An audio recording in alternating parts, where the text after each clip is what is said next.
The big difference here is not between me and Ben. It's the difference between the reaction to Trump and the reaction to Obama. It's not even the difference between Obama and Trump.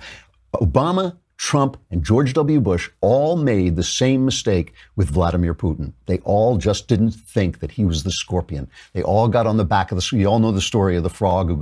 What is it? The frog carries the scorpion over, and the frog says, well, wait, aren't you going to sting me? And the scorpion says, why would I sting you? Then you die and we'd both sink. And they get halfway across the river. The scorpion stings the frog. And the frog says, why did you do that? And the scorpion says, that's my nature. I'm a scorpion. Vladimir Putin is a scorpion. So Trump has at least acknowledged that he made a mistake. It's not exactly an apology. It's a Trumpology. It's like, the guy will never admit that he's wrong. He'll never change his mind. He'll never say he did the wrong thing. But he did make a Trumpology. He came out first and said he does believe, I can't even say this. He says he does believe that our intelligence services are right, that he has faith in our intelligence services, that Russia did hack into the DNC to mess with our elections. Kind of. This is cut 6. I have full faith and support for America's great intelligence agencies, always had. And I have felt very strongly that while Russia's actions had no impact at all on the outcome of the election, let me be totally clear in saying that, and I've said this many times, I accept our intelligence community's conclusion that Russia's meddling in the 2016 election took place. Could be other people also. There's a lot of people out there. So he just can't do it. It's not in him to apologize, but it's a Trumpology. He sort of said, yeah, faith, whatever, whatever.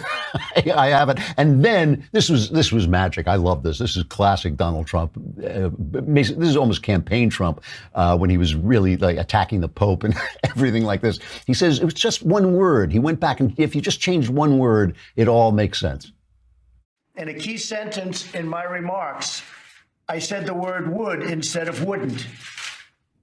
The sentence should have been, I don't see any reason why I wouldn't or why it wouldn't be Russia. So just to repeat it, I said the word would instead of wouldn't. And the sentence should have been, and I thought it would be maybe a little bit unclear on the transcript or unclear on the actual video. The sentence should have been, I don't see any reason why it wouldn't be Russia. Sort of a double negative. Yeah, that's one of those double negative things. It's a Trumpology. It's like at least he admitted that it wasn't his best moment, which I think that was the right thing to do. He had to do it in Trumpian style. Why? Because he's Donald Trump. So he does things like a Trump, like as if he were Donald Trump. But he did make a Trumpology, and so he did acknowledge that this was not his finest hour. So the difference is Trump does come out and he makes this mistake, and he admits in his Trumpian form that he made a mistake. The difference is the reaction. It's because they own the press. They keep complaining and complaining and complaining about Fox News, but they own everything else. They own ABC, they own CBS, they own NBC, the New York Times, CNN, all of them, leftist, LA Times, Washington Post. So this hysteria, this wave of hysteria, I just picked, let's just go back in time for a minute. When Mitt Romney, remember we've talked about Barack Obama promising to get rid of the nuclear defense shield or not put up the nuclear defense shield in Europe. And he whispered to Medvedev, tell Vladimir that I'll have more flexibility. And Medvedev said, I stand with you. I stand with you. So he was dealing away our defenses. Because of that, Mitt Romney attacked him and said, Russia is our biggest geopolitical enemy. Here is MSNBC, Chris Matthews, reacting to that moment and with an expert. Listen to this. Mitt Romney hoped to exploit President Obama's open mic moment the other day with the president of Russia. But once again, Mitt stepped in it, calling Russia our #1 geopolitical enemy. What's this, the evil empire again? Is Romney running for president in 2012 or 1952? The fact that he declared Russia the preeminent geopolitical problem that the United States faces in the world is an antiquated worldview, but it's not something that's been hidden from Romney's policy platform. He's articulated stuff like this in the past. The problem that he confronts is that it's a much more complicated situation than it ever has been, that Russia is a much different country than it's been in many decades. God, it sounds like G. Kirkpatrick, the old neocon talk here. So back in the day, Chris Matthew loved the Simsaruskis. Today on MSNBC, and I know I'm using a liberal platform, but it is catching the atmosphere of the mainstream press. They have this expert on, their legal expert, Jill Wine-Banks. Here is her reaction, seriously, to Trump's press conference. You can't make sense of it. It's very hard to possibly analyze, and you're quite correct. The burglars were Americans. They worked for the White House. They worked for the committee to reelect the president. They weren't foreign agents.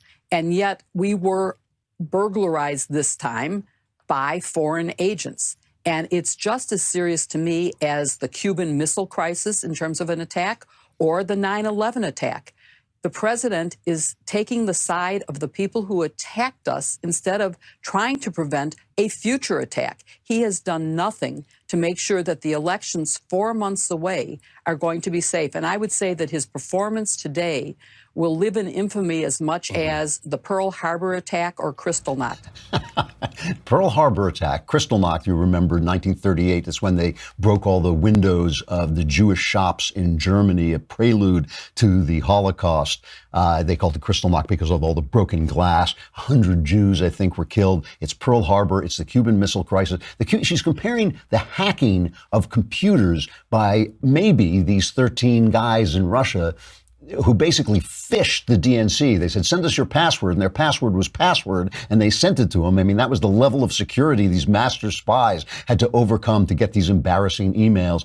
That's Pearl Harbor to this woman, and that's Pearl Harbor to a lot of these people. So it's this difference of hysteria, and that is where you get this reaction from people who fight back. It's reactionary. It's literally reactionary. They're reacting to that hysteria by getting hysterical themselves and saying, oh, this is Trump's finest moment. This is Trump's greatest hour. It's not. Trump is making the same mistake with Russia that Obama made, the same mistake that W make. You cannot negotiate with a scorpion. And even this thing he keeps saying about how 90% of our nuclear weapons, we have 90% of the nuclear weapons with Russia, and we've got to dial that back. You do not want to be negotiating an arms treaty with Vladimir Putin. Why? Because he won't uphold it. He will not uphold it. And he was even talking in that Chris Wallace interview about how hurt he was that we didn't follow the ABM treaty, which ended when the Soviet Union fell, because he knows that they break the treaty and we don't. So you do not want to be negotiating with this guy. The difference is the noise. The difference is the reaction. And that's what creates this atmosphere around you that you react to. And you got to keep your eye on the facts. They're still doing it with Obama, by the way. Obama is in South Africa, in Johannesburg, celebrating it's amazing, celebrating the 100th anniversary of Nelson Mandela's birth, I guess it is.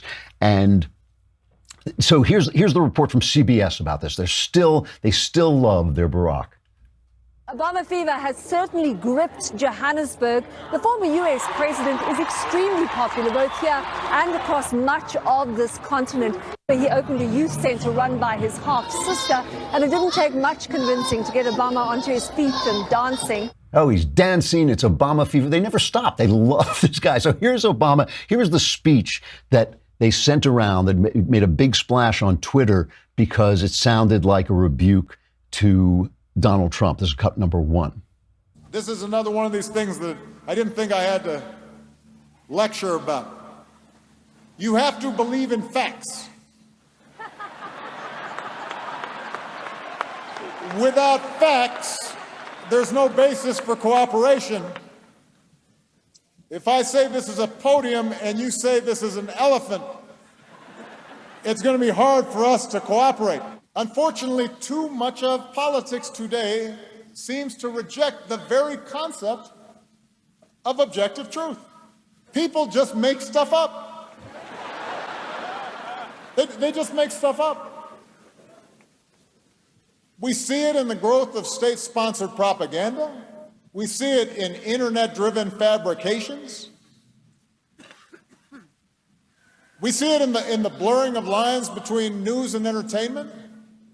We see the utter loss of shame among political leaders where they're caught in a lie and they just double down and they lie some more.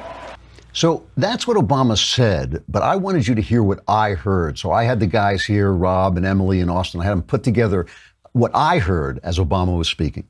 This is another one of these things that I didn't think I had to lecture about. You have to believe in facts. Without facts, there's no basis for cooperation. Blistering report tonight out saying the Obama administration in general and former Attorney General Eric Holder in particular repeatedly lied to the family of a slain Border Patrol officer about the weapons used in his death and stonewalled efforts to get at the truth. If I say this is a podium and you say this is an elephant, it's going to be hard for us to cooperate. Let me take the IRS situation first. I first learned about it from the same news reports that I think most people learned about this. Unfortunately, too much of politics today seems to reject the very concept of objective truth. There was a hateful video that was disseminated on the internet.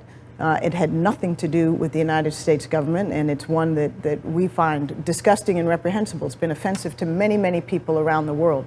That sparked violence in various parts of the world, including violence directed against Western facilities, including our embassies and consulates. People just make stuff up. If, in fact, IRS personnel engaged in the kind of practices that have been reported on and were intentionally targeting conservative groups, then that's outrageous, and there's no place for it. They have to be held fully accountable. They just make stuff up. We see it in the growth of state-sponsored propaganda. You're saying there's no corruption there at all? No. That's not what I'm saying. That's actually... No, but I want to know what you're saying. You're the leader of the country. You're saying no corruption? No. None? No. There were some boneheaded decisions out of a but local no mass office. corruption? Not even mass corruption, not even a smidgen of corruption. Okay. We see it in internet-driven fabrications. The notion that I can just suspend deportations through executive order, that's just not the case. We see it in the blurring of lines between news and entertainment. We have stopped the spread of nuclear weapons in this region.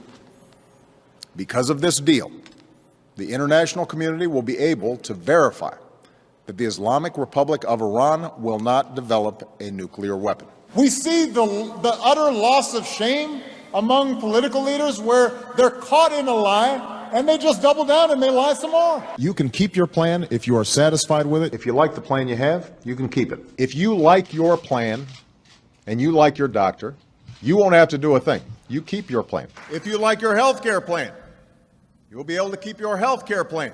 If you've got health insurance, you can keep it. If you like your health care plan, you will keep your plan. It was exactly the same. His form of lying. I noticed Obama's form of lying when he was a candidate. I actually wrote a piece for the Wall Street Journal that the Wall Street Journal didn't publish, and I sent it to them while he was running the first time he was running in 2008, saying this guy doesn't lie like other politicians lies. He lies with a smoothness and an ease and an immediacy that is not even like other politicians. When he says Bill Ayers was just a guy in the neighborhood, when he says, oh yeah, I never really heard what Jeremiah Wright said in church, even being there for 20 years, he lied, and his lies were much more substantial than Trump's. Trump's lie is, oh, I said would when I wouldn't. They're really carnival barker lies.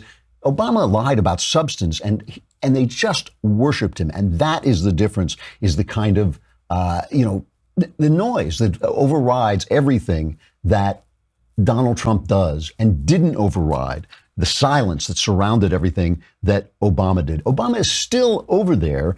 He made this remark on prejudice. About cut number 10. He's in a foreign country. He's talking to the country that had apartheid, right? The country that had the systematic separation of blacks and whites, allowing whites, a small number of minority of whites, to run the country over the majority of blacks. And this is what he said. It is a plain fact that racial discrimination still exists in both the United States and South Africa.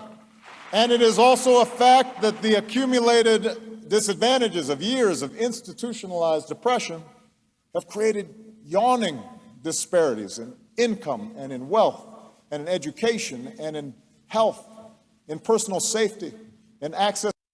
So he's comparing us and South Africa, and nobody says a word. Nobody says anything. YouTube is redirecting you when you try and get back to home. They're redirecting you to the speech because they think it's so great. Well, by the way, every single one of my shows that goes up on YouTube, they tell you you can't have commercials on it because I'm just too controversial. They don't even do that to Ben. It's like, I always think of Ben as a little to the right of me, but they won't even do that to Ben, but they do it to me.